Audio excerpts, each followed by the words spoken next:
Thanks for listening to the Drummers Weekly Groovecast. You can contact the show at twitter.com/DW Groovecast and through Facebook at facebook.com/Drummers Weekly Groovecast. Good evening. I am warning you right now, if you touch my drums, I will stab you in the neck with a knife. Ain't a boogie. Ain't a boogie. Mom! Take it easy. Lower it. I'm not gonna lower it. I have to do this now. I don't mind you playing it, but lower it. Everything get straightened out? Oh, we had a problem. I mean, we tried to do everything we could. What do you mean? Well, you know what I mean.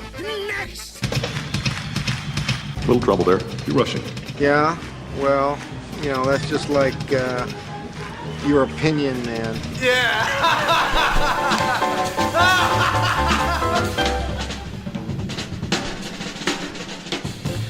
Good morning, sunshine. How are you? Enjoying a day where I don't feel I have to build a boat. Well said. Not really, but it's true. Well, I mean, down here these days, you might need a helicopter. Or a tunnel to go in, or like, you know, safe space.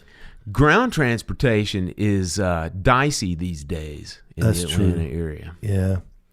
A crackhead burned down the bridge, which I'm not altogether convinced is true. Well, if you want to throw a little fuel on the fire, I got it. Ba-doom-sh. yeah. Did you see the latest conspiracy that in a what would be an unrelated story, that there was an attorney that was gunned down in Midtown Atlanta last week, or it might have been early this week. Now the conspiracy says that the person that gunned her down was in some kind of cahoots, because said attorney that was gunned down immediately requested the papers regarding that fire on the bridge, because she was some kind of an attorney that had a lot of architectural and like building experience, something like that she was going to go into the debunking mode. Wow. Like little New York over here.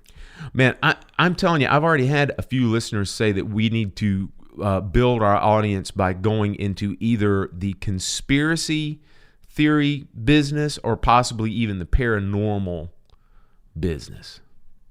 Okay. Bring back the ghost of Buddy Rich and humble ourselves. Is that what we'll be doing? Well, either that or doing a Squatch cast. Oh, I like it. You like that one? That was the one that was the big suggestion from a friend of mine. Is we need to have a Sasquatch podcast and call it the Squatch cast. You know, if we were to go search for him, I'm pretty sure traffic wouldn't be much of an issue. Do you mean traffic to the podcast, or traffic getting to the? Yes. Yeah. Hey, I thought of a gig that I'm gonna go after, and I might do something along the lines of the person who took care of this attorney. But yeah, you ever watch Indians games? They got that guy back there banging on that big bass drum. Oh, yeah. I could do that. You like that gig? He's not reading charts, is he? Well, if it is, it's basically accented eighth notes. Bum bum bum bum bum bum bum bum. You got that, man, all day long. I could do that with my left hand. You got that all day long. By the way, while we're talking about the Boys of Summer, first off, couple non sequiturs. Big Sexy pitched like a beast last night for the Braves, and it's very encouraging because we're roughly the same age, so you know, I'm thinking about trying out. And then secondly is this: we get back, as I swerve deftly back on track. You know, the Braves have a big old drum themselves. I wonder if it made it over to the new park. You know what I'm talking about, man? They've got that huge drum, man. Yep. It's and Remo did supply the heads, by the way. They made it a point, man, to put a big old massive logo on that. Really? Yeah, they sure did. They never do that. Nah, you know, it's endorser stock. I is hope what they that told doesn't me. create a trend like on bass drum heads and cymbals. Yeah. That would be awful. Imagine having like big logos on your cymbals. You're like basically giving them free advertising or something? You know, though, man, that doesn't bother me a bit because as soon as that symbol comes in, man, I just take a wire brush and some Comet and scrape that sucker right off. Woo! You are a dirty, low-down, Makes that thing sound good, though. non-opportunist. You know, I mean, it makes it sound good. Take that after that and just dig a hole in the ground, bury it in there for a couple months. You know, all that stuff works well. And I'm so lazy. I'll just buy my $2,500 K. Yeah. Have the work already done for you. Yep. Well done. Well, I don't know, man. Probably, it makes it sound like Tony Williams if you put it in the ground, right? That's what I've always heard, man. That's why I'm driving the Tony Williams yellow Gretsch car these days. Oh, I forgot. Remember? Yep. Makes me drive better. Okay. Whatever you think, man. John, we told the good folks last week that we were going to give them a firm date on our first ever giveaway, and we're not going to disappoint. We're going to tell them. So, folks, put it on your calendar. It's going to be Tuesday, April 18th, otherwise known as Tax Day here in the U.S. Yeah. So, in The other bane of self-employed musicians' existence. Well, we thought we would throw in a modicum of goodness on a day that's normally known for badness. That's pretty good. I like it. We're going to brighten some poor, destitute musician's day, I hope. Hopefully, yeah. We're gonna let everybody know also in the few days leading up to it, roughly, the exact time of day that we're gonna do it. And we are gonna go Facebook Live. We're gonna do our first live broadcast. Woo! Yeah. I'm going to wear a Ronald Reagan mask. Is there some semblance or some significance to that regarding Tax Day? I don't know. I kind of like that though, man. I mean, I'm not even really like some big Ronald Reagan fan. I think I just saw it in a movie where some guy like robbed a bank or something with them on. Wasn't a movie, man. You were hearkening back to your days of Genesis and the Land of Confusion video. Yeah. Right? That's exactly what, man, you are an MTV baby. I love it. Dude, more importantly, John, I am on it today. I am out from and under the fog of allergy season, even though it's still raging here. I think I've just built up enough tolerance to it and immunity to it that I'm at least powering through with somewhat of an unfoggy mind this morning. You have to. You sounded like you were on another planet last week, so we're happy. Like I said, I was channeling my lozenge-based Jerry Lewis influences on the show. Funny. So, but anyway, yeah. So Tuesday, April 18th, we're going to do the drawing for our 10-inch Peisty 20 Series Splash and our Gretsch Drums T-shirt. So probably late morning. Yeah, we'll say late morning. Like I said, we'll end up narrowing it down. We'll get it down to within an hour's amount of time within the next couple of weeks, or getting closer to the actual drawing date. And, just stay in touch with our Twitter account and Facebook account, and you'll be well apprised of when it's going to happen. And again, to get entered into this contest, all you have to do is swing by our iTunes page. The Drummers Weekly Groovecast page on iTunes. Leave us a short written review. The important words there are written review, not just clicking the stars. The stars are great, but you got to be written. That way we can get your iTunes handle, your iTunes name, and that's the name that we will use in the drawing to identify who the winner is. So that's all you got to do. And anybody who is entered all the way up until the time of the contest, you are eligible. That means people who have entered well prior, before this contest ever existed, you are entered to win. The only caveat that we like to say is no entrants from outside of the continental U.S. will be eligible. Customs are a bitch, as they say, John. We don't want to have to deal with that. It's paperwork, man. The man's holding us down. Is customs like a code for the high cost of shipping? Well, that too, but you know how it is, man. I've shipped things to even Canada, man. It's a pain in the butt. Man, I shipped a snare drum to Ohio the other day, and it was like $30. I'm like, what? Yeah. I got to get out of my antiquated 15-year-old shipping price brain and quit losing money. It is devastatingly expensive. Man, the West Coast in particular from here is tough. Brutal. Sending stuff to LA or getting stuff from LA, man, is bad news. No, the best way to do that is get your quote from like Atlanta to Seattle and say, this is what it costs. If it's less, I'll give you money back. There's your selling advice for the day. Man, this is a whole podcast into itself. Sorry. I'm telling you, we could go on forever. This one's going to be a long one anyway today. We've been challenged by the listeners to do a 4-hour show, so that's what today's going to be. 4-hour show. No. Well, anyway, I refuse. I'll be walking out, setting my timer right now. You're so inflexible, man. I know. That's kind of apropos for today's topic too, especially regarding me. Yeah. Well, just to button up the contest, just get on iTunes, leave us a short written review. You will be automatically entered. We will let everyone know the exact time on the 18th of April that we'll be doing the drawing.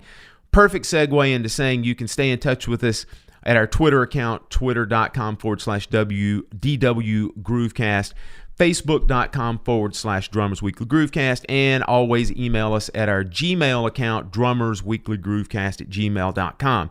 Now, John, we received also a question that is very appropriate and kind of just dovetails into our topic for the week. It's another one of these really kind of a broad questions that we could probably, again, do just an entire show on it, but let's give the bullet points on the question, which is, guys, do you have any tips on playing with a conductor? Well, yes, we do. Tell them you're busy that day. On to the topic for the day. Yeah. No, but seriously, we do have a few quick tips. Now, like I said, we could go on infinitum on this, okay? But let me go ahead and just start out by saying there are several conductors that you could potentially play with. Probably the most common ones are going to be an orchestral style conductor that has a rhythm section with you being the drummer in it. And you can use that as far as like thinking in terms of like maybe like a orchestral pops concert. You can also think of it in terms as possibly like some kind of a large church gig that has, it's kind of a mixed setting where you've got orchestral strings, woodwinds, brass, and then a rhythm section in the middle. And then the other kind of situation I think that's fairly common is where you would have like, say, a theater style show where you're doing a Broadway style musical or something where you've got a conductor as well. And that's a little bit of a different animal. Well, I've done all those. And the biggest things I would tell you is this.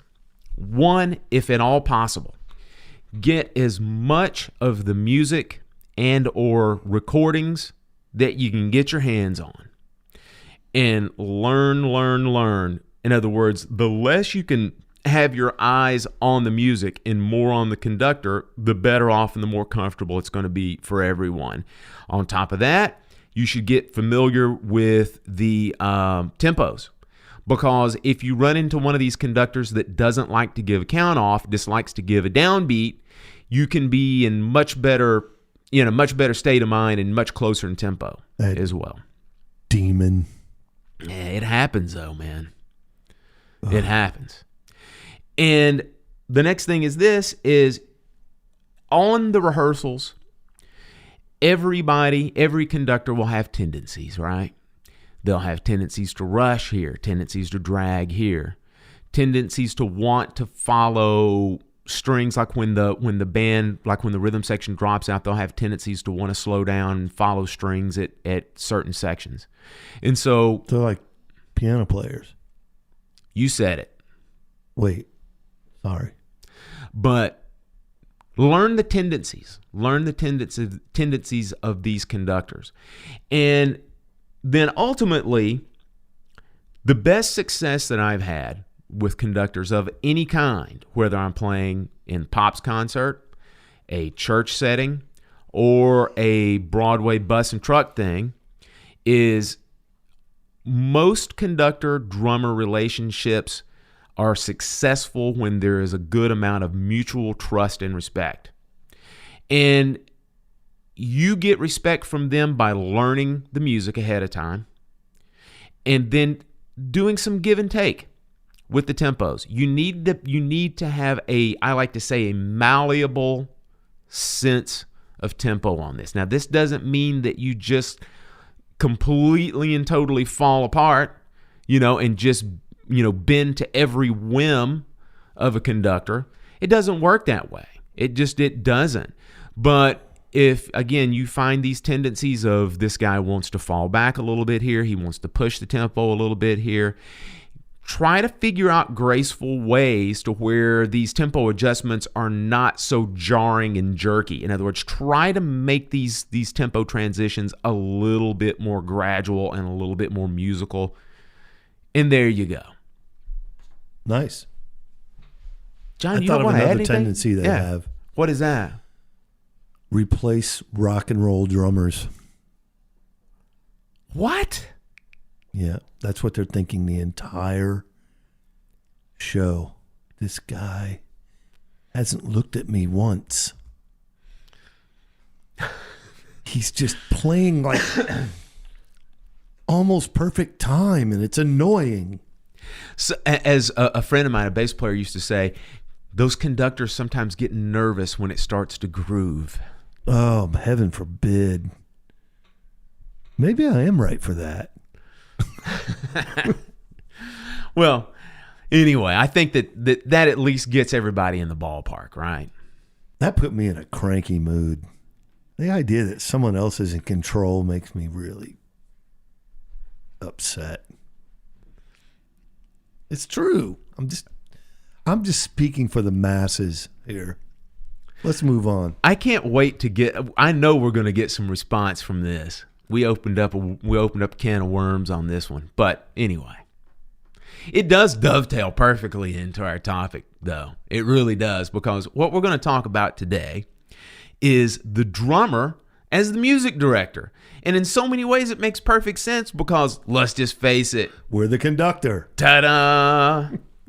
Well, that worked out perfectly, man. I love it. You like that? I don't have to wave my arms to keep them string players in line. I'll just play louder. There you go. What do you mean, dynamics? I'm playing as loud as I can. But hey, Joe, you just stole your line. Yeah.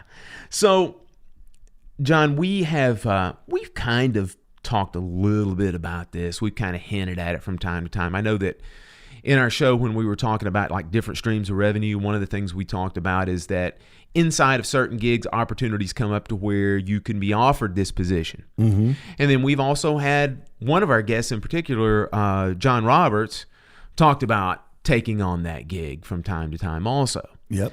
So we're going to talk about it today. And it's a super multifaceted kind of position. And it doesn't mean the same thing from situation to situation. In other words, there are parts of one sort of music directorship that may not be a part of another. Right. Even in the same genre.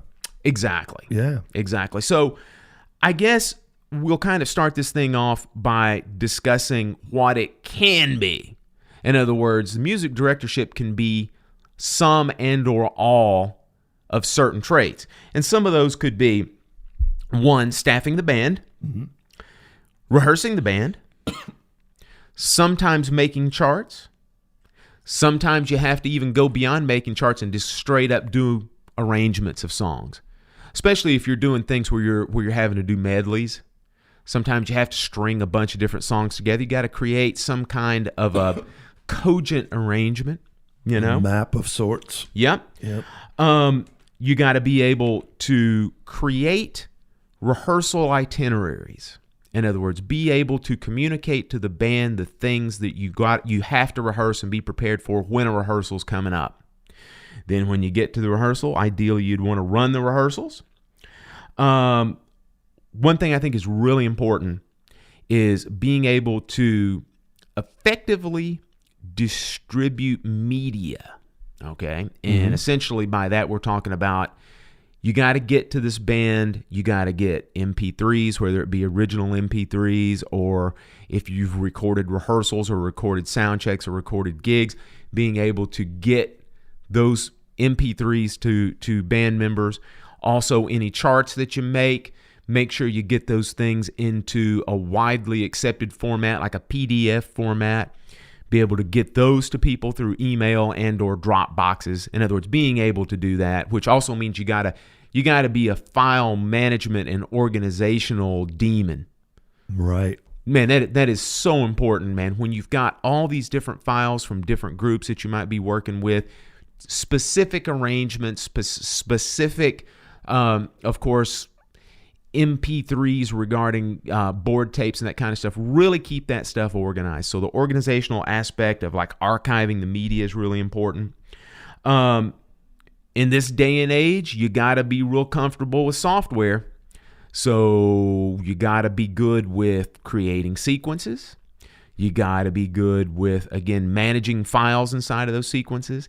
I think you got to be good with notational software as well, because if you're creating charts, you absolutely positively need to be able to create these charts and modify them inside of software, because there's nothing worse than if you were handwriting out all these charts, you get into rehearsal, singer can't sing in that key, you got to end up transposing everything down. And if you do that by hand, that's a whole nother set of charts, whereas opposed to if you got a software like notation program on your computer, all you have to do is click a couple buttons and you're already in another key. Whoop.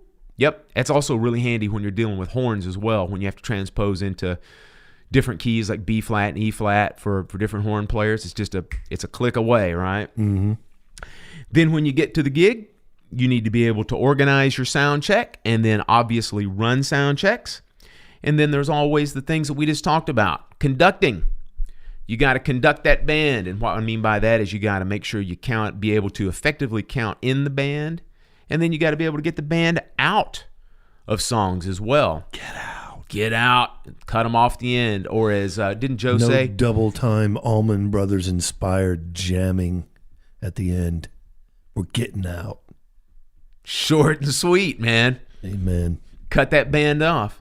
And so, John, what we'll do is we will kind of elaborate on some of these topics and talk about what we mean by some of these things. And there's definitely some intricacies inside of each of these that we can talk about from our vast experience in having to deal with these sort of situations, because I'm currently the music director, full-time director of one band.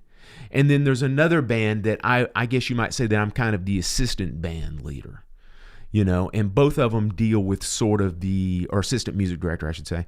And both of them sort of deal with the same style of duties, but some have different things inside of each one that we can talk about. So the first one, John, let's talk about being the band personnel director or staffing the band. Sometimes part of your duties would be when you're either creating a band or when you're in an existing band and you either lose personnel or need personnel, you put those feelers out and you try to find some people. And one of the more important things that you can have in your arsenal is a good relationship with other musicians in the community that you can draw from this pool of players in an effective manner that kind of fits the overall concept and musical direction of the band. Right. I've been in a situation where an artist asked me to find musicians, and there were some parameters. Yeah. A look was part of it. A vibe was part of it, even down to like gear, what kind of gear they used. And one thing under those circumstances you need to be prepared for is that's going to leave some people out. Even if they're qualified on a lot of levels, it could be something as much as like they don't have hair, but the artist wants someone with hair, or they play a Paul Reed Smith, but the artist prefers a Fender Telecaster. You know, some of these things that in the big picture are kind of a drag, but it's just kind of the nature of the beast in especially popular music that you have to be mindful of. And my experience was, I caught a lot of grief from some people over that, but that's sort of, it still is part of your responsibility to remain true to the wishes and parameters you're given. So that's one thing that you might want to be aware of, and if not told, ask. Exactly. And one of the biggies also would be just overall personality and just amenability to get along with other folks in a group. Man, we mentioned it in a previous show, but one of the groups that I'm working in right now went through that in spades, man, and it was not a lot of fun. And then basically this person lost their job from just not being able to keep their spurs from jingling and a jangling. Yeah. Well, I mean, and look, another thing we've touched on, if you are in charge of that hire, it reflects on you. So you want to be pretty certain the personality side and the work ethic side coincide with whatever, image and gear and all that we talked about. That's something that do your due diligence on, because it reflects on you, man. It is poor leadership if you're not looking into all of these things. That's correct. And ultimately what it ends up causing is wasted time. Mm-hmm. And wasted time just directly translates into wasted money. No doubt. And so, with our business, with what we do, the majority of the time, most bands run on a fairly tight budget. And if you end up messing up, it's not a good thing. No. So you look at all these different factors and weigh them accordingly. One thing that I think we should touch base on before moving forward is, as an MD, your people skills have to really, really be pretty together. Mm-hmm. You're dealing with creatives, you're dealing with insecurity, you're dealing with ego, you're dealing with expectations that sometimes can be unrealistic, and being really communicative, being really honest, being really knowledgeable about whatever is going to be presented, be it transportation, the reality of load in, load out, the reality of sound check time and availability, and all of these things, man. The more you communicate, the better. And doing it effectively, and even more importantly, responding effectively. Correct. Those are things that, if you don't really feel like you have that in your personality, an MD position is going to be pretty rough.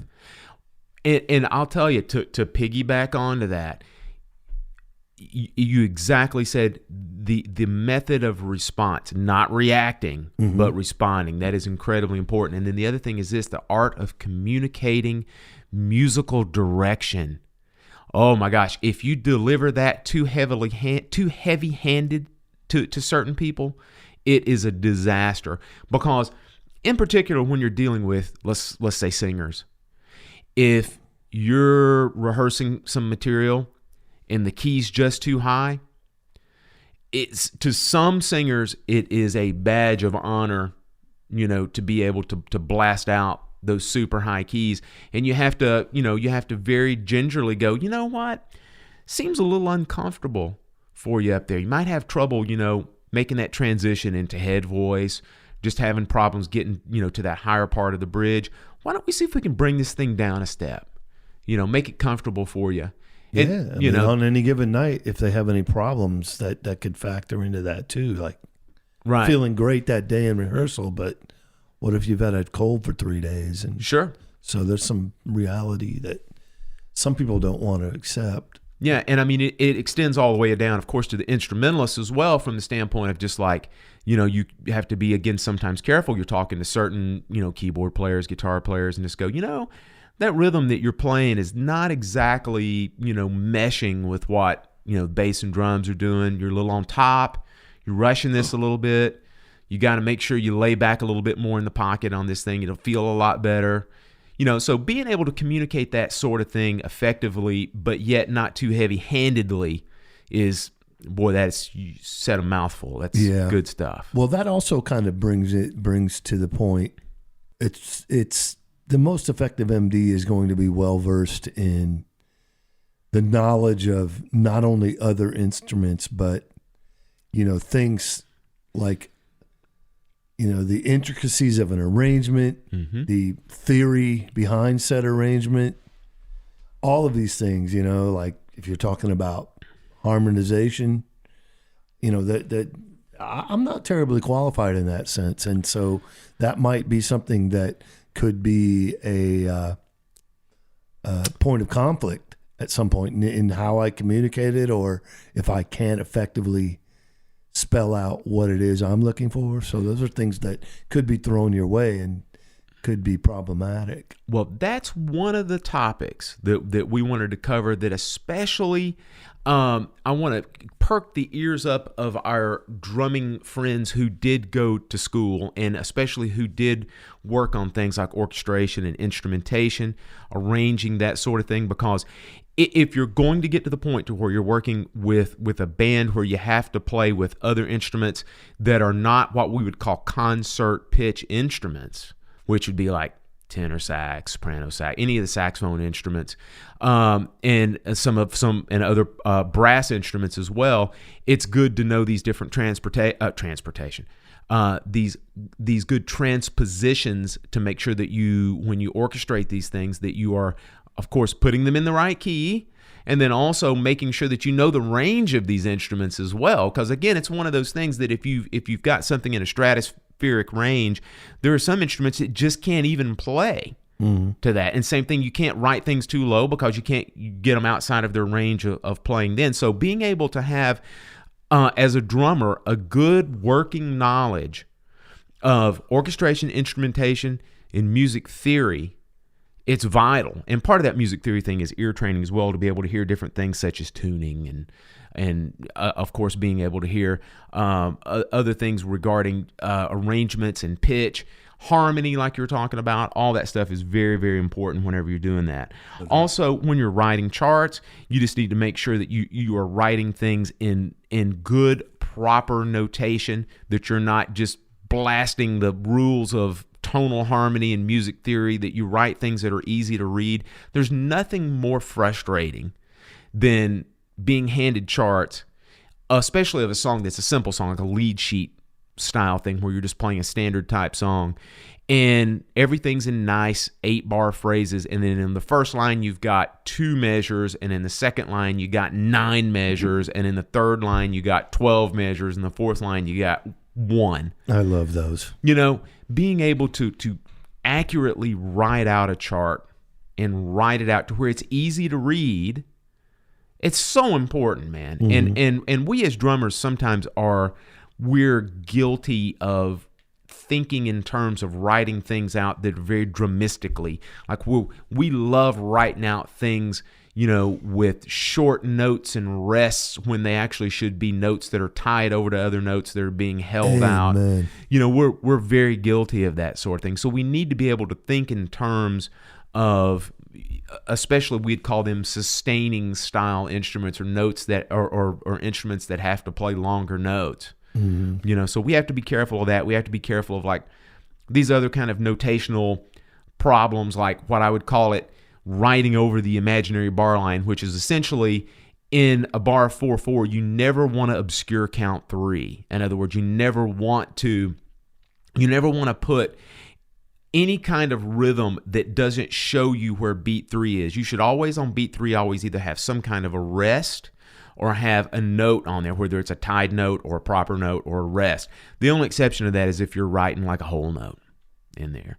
So it's little things like that, that you need to be aware of. So drummers, music theory, instrumentation, orchestration, it's your friend. I always hate like big band arrangements where all the figures are tied and I'm kind of like just tied up myself, like, because I read okay, but like I don't think like that. And sometimes I think some good arrangers actually might alter the figures over drum parts, Yeah. just to make that more aesthetically pleasing and rhythmically helping us understand it. Yeah, I got the first time, it was years ago, I got my hands spanked by some horn players by chopping off some notes and stuff that should have been, tied over to other notes because I was writing them too dramistically. So you learn. That's inexcusable. Yeah, well. John, we talked about being able to rehearse the band. It's an important thing. Man, the thicker the whip, the quicker it comes together. There you go. And the first thing that I do is I really make sure that I communicate with the band well ahead of time through what I like to call a rehearsal itinerary, which is essentially, it's just everything you need to prepare before the rehearsal. And of course, it includes all the particulars, such as the date of the rehearsal, the time of the rehearsal, where it's going to be, that sort of thing. But make sure that you can put together a very well-written, very self-explanatory type of a document that you can get to musicians that tells them, look, we're going to work on this, we're going to work on this, we're going to learn this, and give them a list of things, and then be able to include all the media that you need also. Here's an MP3 for this, here's a chart for that, and prepare, and I'll see you on that date. It's important. I was thinking about that, rehearsing a song, especially if there's charts involved. And I think in some ways, I think there's this pride thing. Like, man, I can read it down, but I always think at a rehearsal, I love when a leader takes, like, say, hey man, let's look at this chart. We're going to sit down and look at this chart together. Yeah. Maybe even be playing the tune. And we're make sure everybody's looking, and we're talk about a bridge. Hey, it's a little tricky here. Let's make sure we focus on this. Or once we're sitting down and playing it, like, does anybody? Why don't we do this bridge before we read this tune down, and all that? And I think sometimes we just we could be more effective as leaders and as musicians if we set aside that. In a rehearsal, we don't have to read it down necessarily. Let's do everything we can to effectively read it down, i.e. communicate, make sure everybody's on. Or sometimes you'll get things like, like in church world, you get a lot of like lyric sheets with just some chords over them. Talk through it, like a worship leader, like, it's not marked, but I want to do that chorus twice here. I want to break the first one down.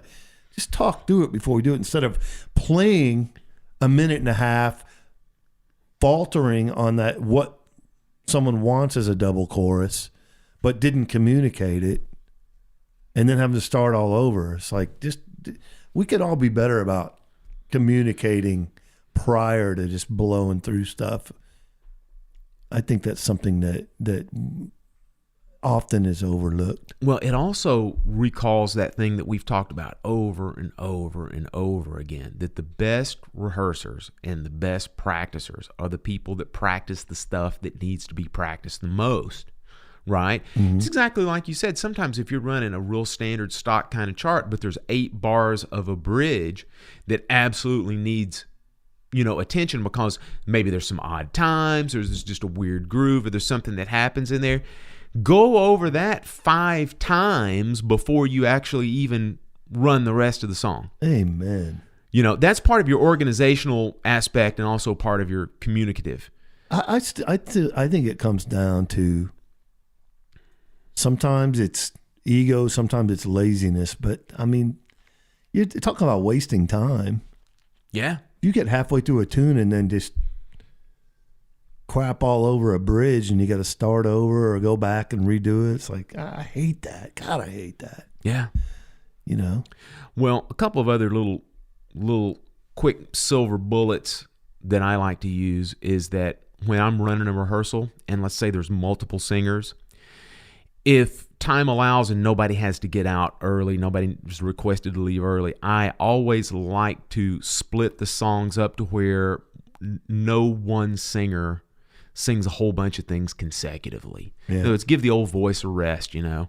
Split those songs up, let everybody rest a little bit between songs. Helps out a little bit.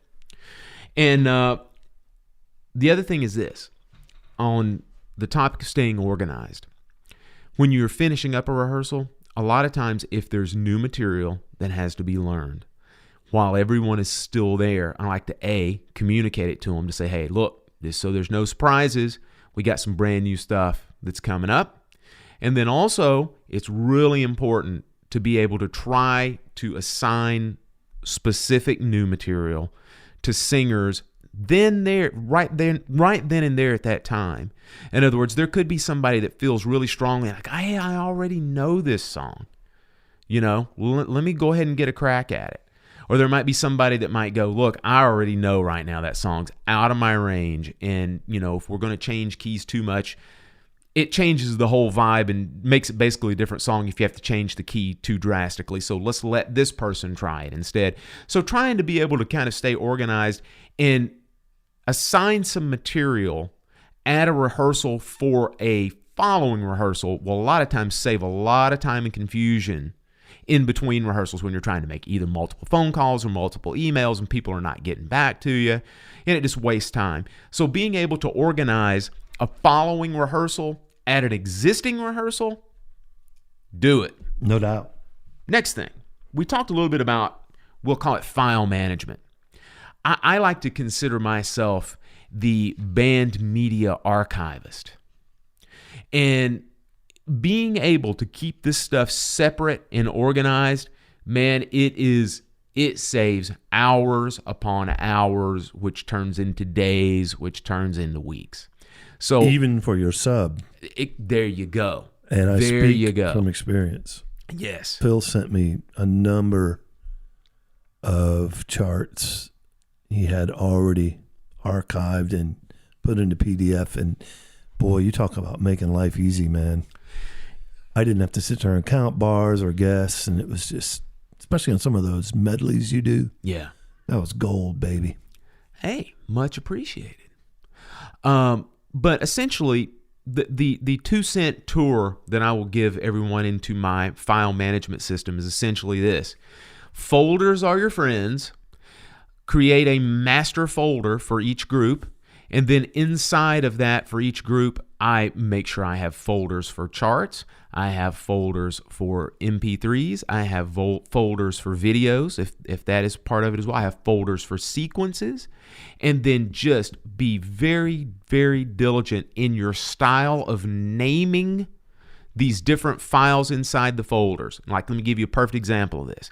If you're housing a whole bunch of MP3s, try to keep the naming system the same. In other words, like start out with the title of the song and then put the artist afterwards. If you start having like a whole bunch of numbers up front, like number 9 and such, you just end up having a disaster when it comes to trying to find these things. Because sometimes even the search function in your folders get a little wonky when there are too many different methods of naming files. So keep a consistent way that you name files. Try to keep a consistent style of files. Like I again just throw out the whole thing of using PDFs for charts. It's the industry standard. It doesn't matter, man, if somebody's using Windows, Mac, Android, tablets, phones. Everybody will be able to open a PDF. Yep. You know? So keep those things standardized in file naming and then use folders, name those folders, and then boy, the next big thing, John, back it up. Back it up. Back it up. Back it up. Yep. We had a story from Little John that he had a problem with that something not being backed up. It's amazing, isn't it? Learned a lesson. I bet you he's never not backed something up again. Now, I might be a little on the far side of this thing, but I mean, it's just, I'm one of these guys, man, I have it on my host computer. I have it on 2 separate hard drives, and I have it on a file storage service as well.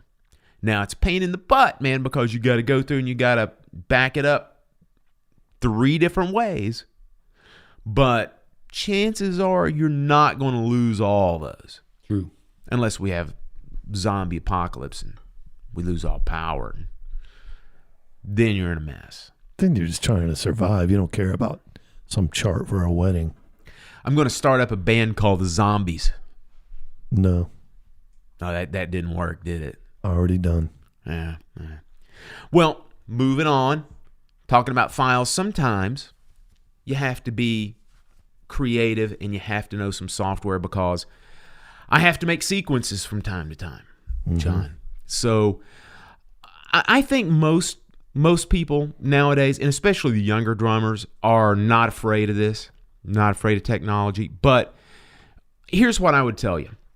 I would say that for the drummer, music director, get comfortable with a few different versions of software, because chances are, if you're running the stuff yourself, you'll have your own choice of software. But there's the occasional time where, like one of the music directorships that I have to run on a software that is not necessarily native to me, and one that I'm not as familiar with. So I had to learn a little bit about some of these. Right. But like, for example, it's good to know a few different softwares like Pro Tools, Cubase, Ableton.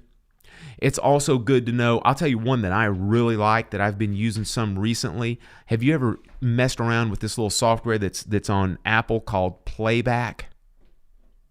Phil. John, did I tell you, did I mention that I like your Braves cap today? Did I mention embarrassing me on this podcast is not acceptable? He knows more than he's letting on, guys. For example, I know you have an 8-track player in your car, so you've got some technology experience going. Nothing sounds better.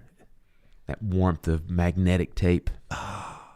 My Beach Boys greatest hits, or my cousin had an amazing old GTO with an 8-track player on it, and he played the Beach Boys all the time, and I'd look back and I'm like, that was all right. I didn't have a care in the world, and I was out of debt. Two things that I'll say about the Beach Boys. One, Dennis Wilson's greatest performance ever was in Two-Lane Blacktop with the movie with James Taylor. Love it. If you haven't seen it, that's my pick of the week. And I can't remember what the second one was. How's that? He had an exceptionally awesome set of Camco drums. They're probably sitting at Pro Drum Shop out in Hollywood. And I bet they sound like $1 million. And he couldn't play them to save his life. Oh, I know what I was going to say. The other thing. Do you know what GTO stands for? Awesome. Get the tools out. No way. Well, it was also, GTO was also, again, perfect segue, man. You couldn't have planned this any better. That was the car that Warren Oates drove in the aforementioned Two-Lane Blacktop movie. Because he was cool. It's a 1970 Tony Williams yellow No. GTO it was. No. I'm not kidding you, man. I'm going to show you. 65 or 66. You look at Warren Oates driving that 1970 GTO. He picked the wrong car. How did we go? As his car director, I would suggest he make a change. Tactfully, of course. We went from Ableton Live to 1965 GTOs. Yeah, baby. We can freaking turn on a dime. Blame it on the pollen. But anyway, to button up that thing about the software, it's good to be able to know these different pieces of software, of course, not only from the creation aspect, but also from the running aspect. And then also when you're either in rehearsals or on gigs and you're working with these different softwares, you need to know enough about them to be able to make edits on the fly. Good. Thanks, John. Appreciate that. I can't do that with my 2 realistic cassette recorders that I bounce back and forth. So you have an advantage over me in the run for musical director of any given gig. You know what I like about that, though, John? I like it. It's very old school when you rock those hubs back and forth and get that kind of scratching sound thing going. Oh, yeah, man. That is hot. Next thing. So another thing that's really important is when you're getting towards gig day, you need to be able to create a good cohesive set list for the gig. I mean, let me tell you, that is make or break, baby. And then on top of that, another thing that comes with experience is when you are on the gig, being able to have enough, we'll call it gig sense, to be able to read your audience and, if necessary, make set list changes on the fly. Mm-hmm. Always good. It's always good. Now, and again, that's one of those things that it pretty much comes from just pure old gig experience, being able to learn how to read a room, read an audience, and be able to make those changes when you need it. Yeah. So set list creation is one of those things. It's highly underrated. In other words, being able to make a good, because it's you know what it's like, John? It's like the old school concept of putting together an album, right? In other words, being able to, from the first track to the last track, create a good flow. Yeah. So there. I think as far as set list too, it's important to know the age and eyesight of each individual band member and pick the appropriate size font. That's my advice when it comes to set lists. Man, let me tell you, I am not going to disagree with that whatsoever, because I think, seriously, most of the set lists that I do and receive are in like 18 to maybe even 20 point, probably 18. I'd say 18 point font. We're lucky to get that, and we are old. I would tell you this: do your set list as landscape style printing, right? In other words, make it lengthwise. Mm-hmm. I think you can get more on a page. Really, really minimize your margins and get a lot of stuff on a page. 3 columns max, and make sure that when you're, again, putting those things in line, use the largest font you can to fill up the page. Yeah. That's a good think point. There's also like a regular working band. You can have abbreviations of things. Like some songs you could just have one word and everyone's going to know what it is. Yeah. So that's something like, you're typing out some long-winded title. Yeah. I've got you under my skin. Just put skin. What are the song you doing that, you're probably not doing skin deep as well. So yeah, you might, but if that's the only song you do with skin in the title, don't type it out, brah. I like the cheeky abbreviations, man. Saves ink. We'll say that. I agree. Yeah. It is good. When you're on the gig, chances are also you're going to have to do a sound check. And the crafty music director will make a sound check a multitude of different things if you run it correctly. Mm-hmm. And it can be a glorified rehearsal. We saw Lettuce do that. Yep. So basically, it was a combination rehearsal, sound check, and actually a little bit of writing and arranging simultaneously. We saw them do that. So that's very, very wise use of time. Basically, what I like to do when I'm running a sound check is, again, a little bit ahead of time. I like to take that set list, find the hot spots that are on there, communicate it to everyone, and go, look, guys, we got a few hot spots on this gig. We need to make sure we run over these. Give each singer, each vocalist, a chance to sing at least one, if not a couple things, so one, they can get a good mix in their in-ear monitors or their wedges. Most of the groups that I play in now everyone uses in-ears.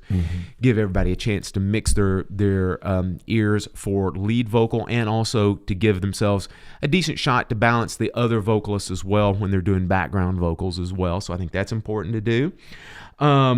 You want to make sure you give everybody else in the band a little bit of time after you've run the stuff that you know that needs to be run. If anybody's a little uncomfortable with something, hey, I want to make sure I go over this part. I'm a little unsure about when this bridge happens or when this solo happens. I want to go through that. Or mix-wise. Mix-wise. Yeah. Now, nothing annoys me more than like, say you're on a gig where you got to build mixes. Yep. You know, a lot of our gigs, we have a digital board with saved mixes, but you're PA provided. You're going in cold. Maybe it's a fly date and you got backline. And a singer rings out their monitor and they go, okay, let's go. And you haven't even started. Right. Like be a good manager of that. If you're running a sound check, like have a game plan. Maybe you start with the drummer, get his mix, his drum mix there, and then build on that, or that kind of thing, as opposed to just allowing people to be completely self-centered in a sound check. A sound check can go significantly quicker and be more effective if you have a game plan and everyone understands that other people need attention to their mix as well. And the other thing that also needs attention is if you're in a group that uses a fair amount of different electronics, clicks, sequences, loops, you need to make sure that you run something using each of those pieces of gear to make sure that it's working functionally, and also, again, that everyone can get that mix correct in their ears for that. So that's another thing. You need to budget a little bit of time to make sure you get all the electronics going as well. Just a couple of other quick things about gig day is that you are the de facto conductor on the gig.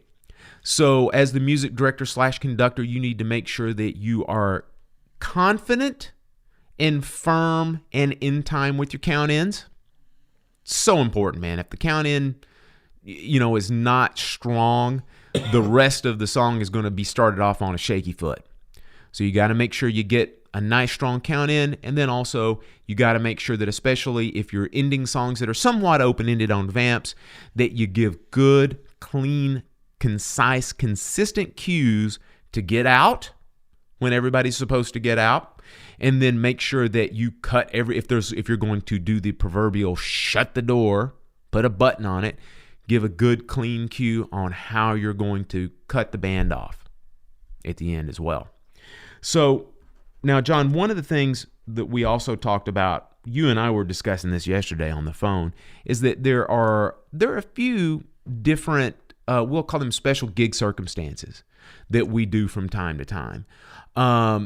You and I have both done different award shows, TV shows, different things like that, where you have to do a lot of quick visual cues.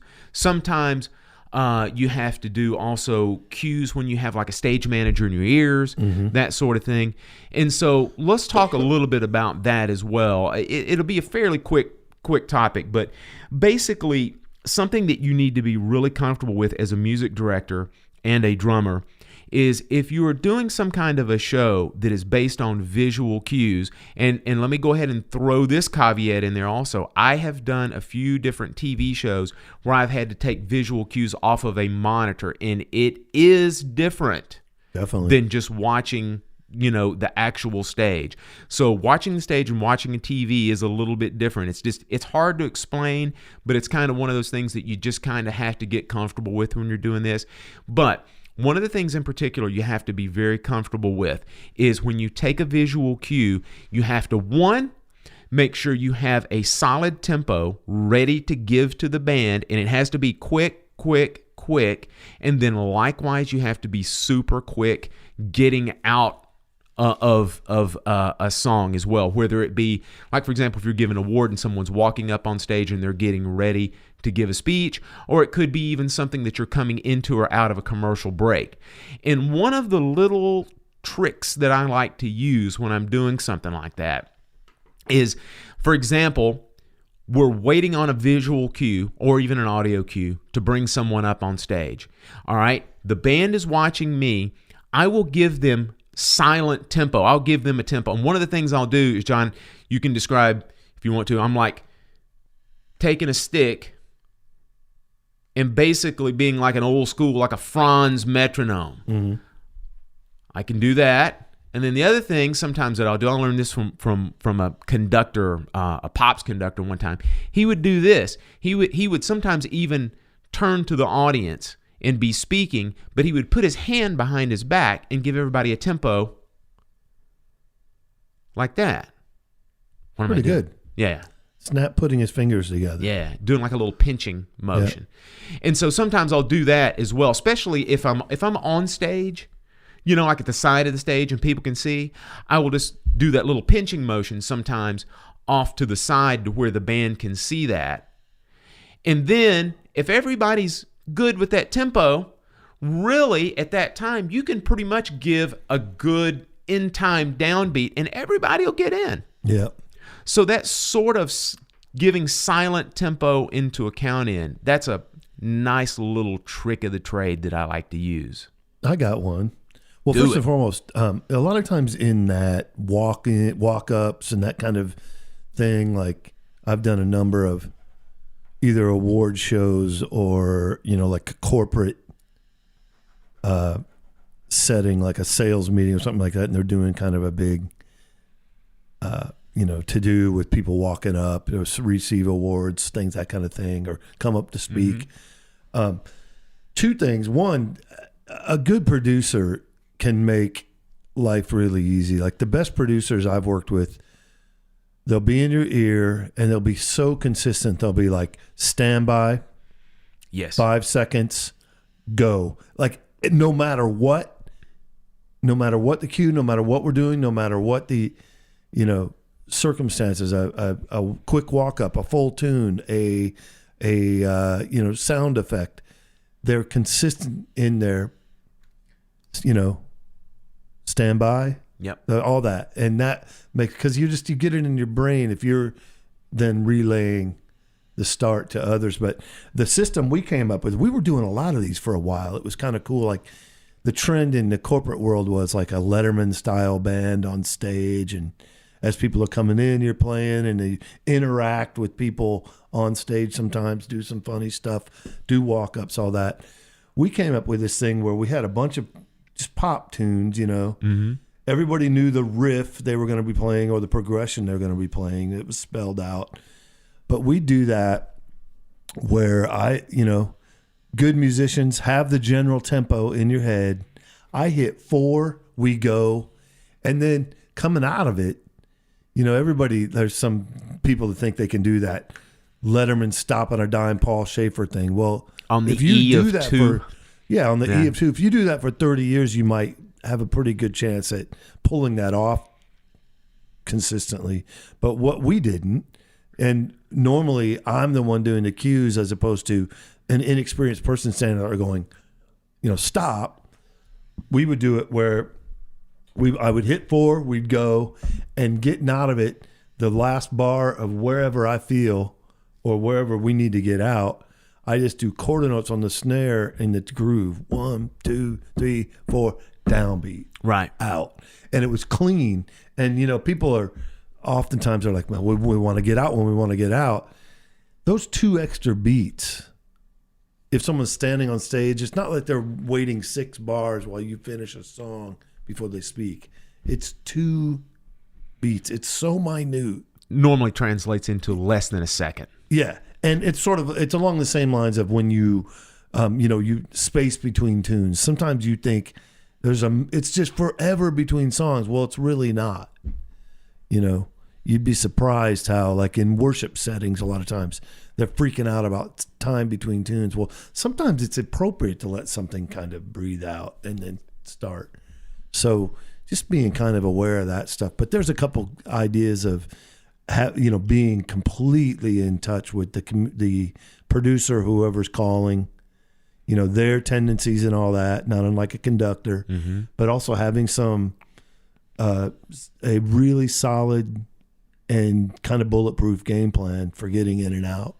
Right. And, you know, along that line, it made me think of another gig that I've had before where there has been the occasional time where I've been given a microphone to actually give verbal cues to people as well. Like we're going to the next section or we're getting out. 1, 2, 3, Yep. So being able to do that as well, that doesn't happen that often. It's tough for a drummer too because the volume with a mic, so it doesn't happen often. Yeah. You could have a guitar player or a bass player doing that and it'd be a whole different story versus a live mic over the drum kit. A lot of ambient that gets sound. Difficult. People complain like I can't hear anything, and so having ideas like you and I presented, you know, that don't require a verbal cue is a good idea to sort of be well versed in. Right. Well, John, we could probably go on for another 3 hours, which I'm fine with, but you've already told me you're going to walk out. Yeah, I'm not. This is it's an interesting and oftentimes more often than you'd imagine this kind of situation can come up if you're in a working band, like a corporate type band. It comes up. We did a lot of them for a while, but I don't want to go on for 2 hours about that. Well, to me, it still comes down to the fact that conducting, especially music, you know, that it goes against everything I know, following a conductor. So it's sort of like the topic is a little smarmy for me to begin with. Well, understood. The entire topic, though, of music directorship, I think it makes a lot of sense for drummers, simply from the standpoint of exactly what you said.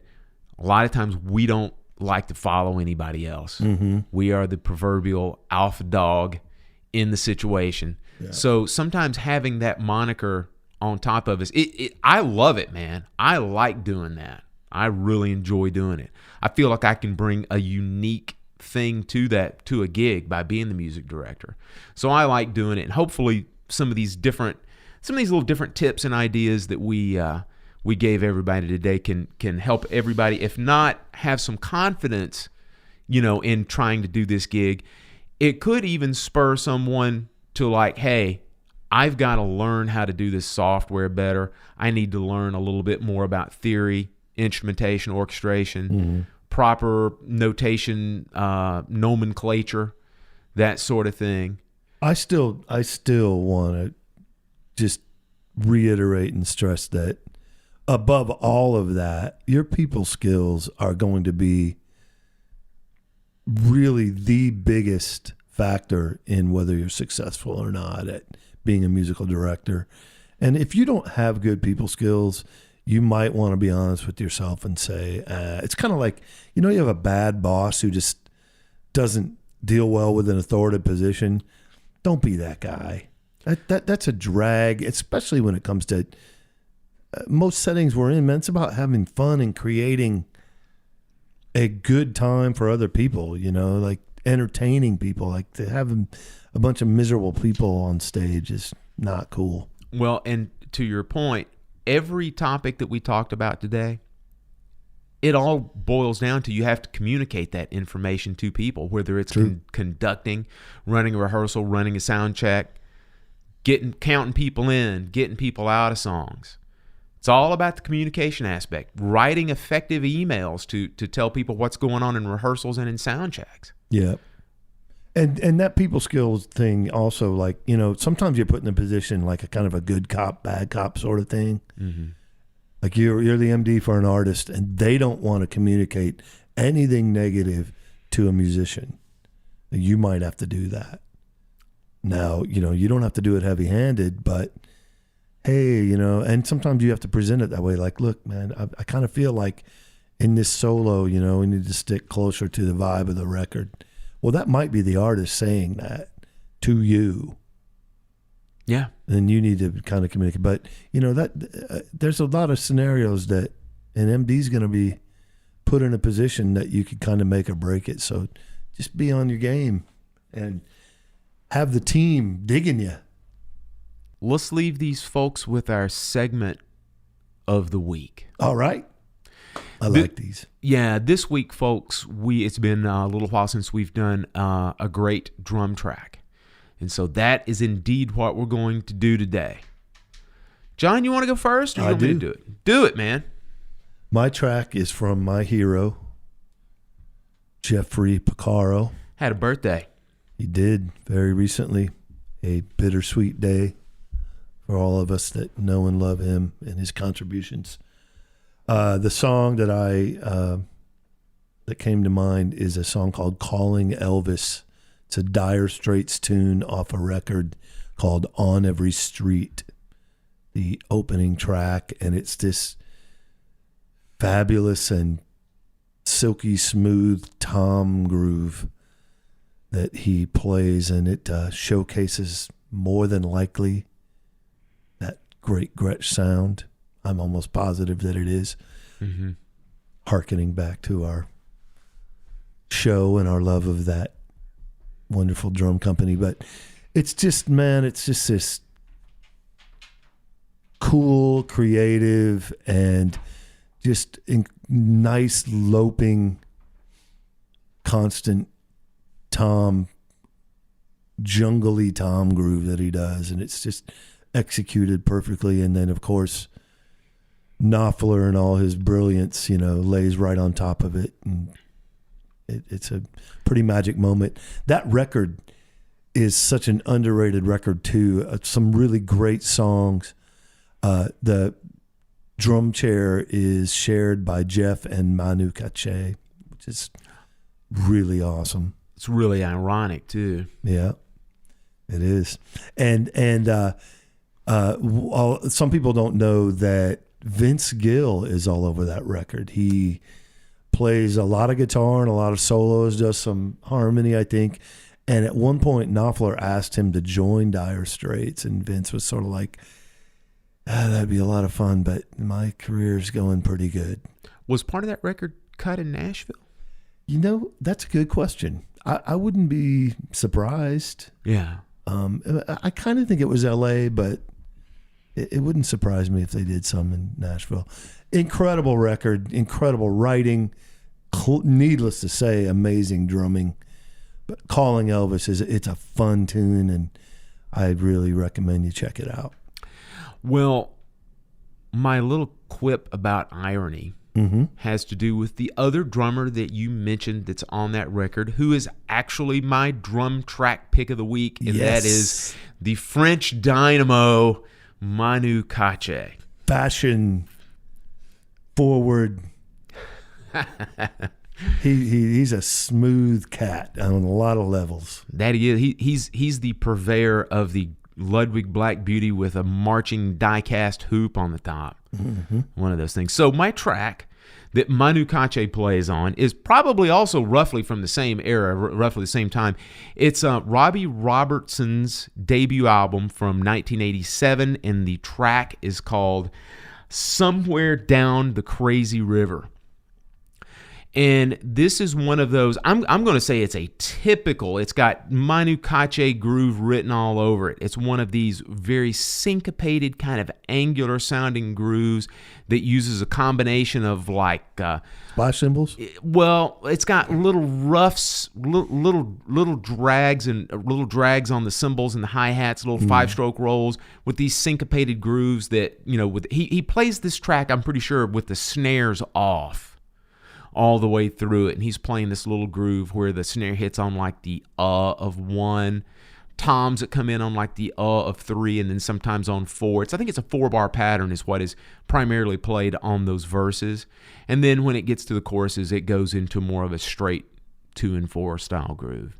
But it fits perfectly on this song because the verses have this kind of an ethereal, almost a spoken word sort of vibe that Robbie Robertson is singing or speaking, and then Manu's playing that kind of off-kilter syncopated groove, and it just feels so good, sounds so good all the way through, and it is one of the ultimate Manu Katché signature groove stamps that he put all over that song. Love it. That guy is a distinct voice for sure, man. I'm confident almost across the board when I hear him. I know who it is. Yeah, he's just got that thing. Is it somewhat surprising that he is not more well known and played on even more stuff than he did? Because I mean, really, we only think about him in about 3 or 4 different ways. We think about him with Peter Gabriel, think about him with Sting, think about him with Robbie Robertson. I mean, you know, it is perplexing that he's not. Because it's not like he's bringing something that's just, distracting musically, and everything he does is incredibly musical. It some of it becomes hooks almost, Mm-hmm. It is pretty fast. I don't know, is he hard to work with? Is he not interested in doing a lot of projects? It's hard to say, man. Yeah, and I think the other couple things that might point us in the direction of why he doesn't is he lives in France and has always lived over there, to my understanding. I don't think he's ever had any interest in relocating. That would be a big plus. And also, if you've ever heard him speak before or met him before, he is not the easiest guy to understand. There's a language barrier. Mm-hmm. So I think those two things probably play a fairly big role in that. Interesting. Yeah. What a great player, man. Love it. I think that that's going to make me go revisit a bunch of his stuff is what I'm trying to say. I'm always deeply into his whole vibe, and I'm looking forward to making a little Spotify list maybe. Man, that little groove that he plays on that Sting record, Nothing Like the Sun, it's called Be Still My Beating Heart. Mm-hmm. It's got a lot of Porcaro roots in it, that one-handed 16th note hi-hat thing. Yep. Oh, man, does it sound and feel good, man, No when he doubt. plays that. Yeah. He is a bad dude. So we got Porcaro and Manu. I don't think we're going to get a lot of complaints about that. Yeah, those two guys, they know where it's at. No doubt. John, you got anything else you want to say to these folks before I button this thing up? I'm getting ready to sell a lot of stuff if anybody's interested. So there.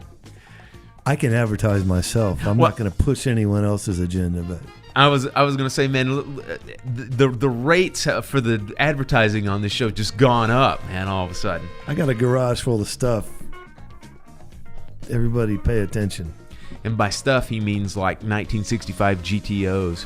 I wish. Yeah. Although, if I get that stupid garage cleaned out, I'd have less of an excuse to not buy one. Oh, that's a good point, man. All right, folks, don't forget, Tuesday, April 18th, the big drawing's going to happen. So all you have to do to get in line, run over to iTunes, go to the Drummers Weekly Groovecast page on iTunes, leave us a short written review. Remember, it has to be a written review where we can see your iTunes ID, your handle, your name on there, and then you will be entered to win. We'll give you guys a heads up on the exact time of the day on April 18th when we're going to do the drawing, but we'll do a little Facebook Live thing. It'll be fun. Everyone will love it. And as always, reach out to us. You can email us, drummersweeklygroovecast@gmail.com. You can also reach us on Facebook at facebook.com/drummersweeklygroovecast. And then you can interact with us at Twitter, twitter.com/DWGroovecast. Subscribe to us. Come on. New shows every Monday. We bring the heat. Yeah. You would think, John, that I had said that little spiel enough before about how to get in touch with us that I wouldn't fumble all over the words like an ass. You're human. Yeah. Hey, I know we've gotten a lot of new eyes and ears on the show, especially with that Gretsch show we did. And welcome. Please know that we appreciate you listening and coming back if you have, and going back and listening to previous shows. But love hearing from new people. contact us, got ideas, any questions, feel free to throw them our way. Absolutely. We've always said that from the get-go, our listening audience is going to be a big part of the show. And you have been. We answer questions personally, and we answer them on the show. And as our longtime listeners know, we've done a handful of shows that were actually directly sent in ideas from our listeners. Come on with them. So bring it on. Until next week, we'll see you then. Goodbye. Bye.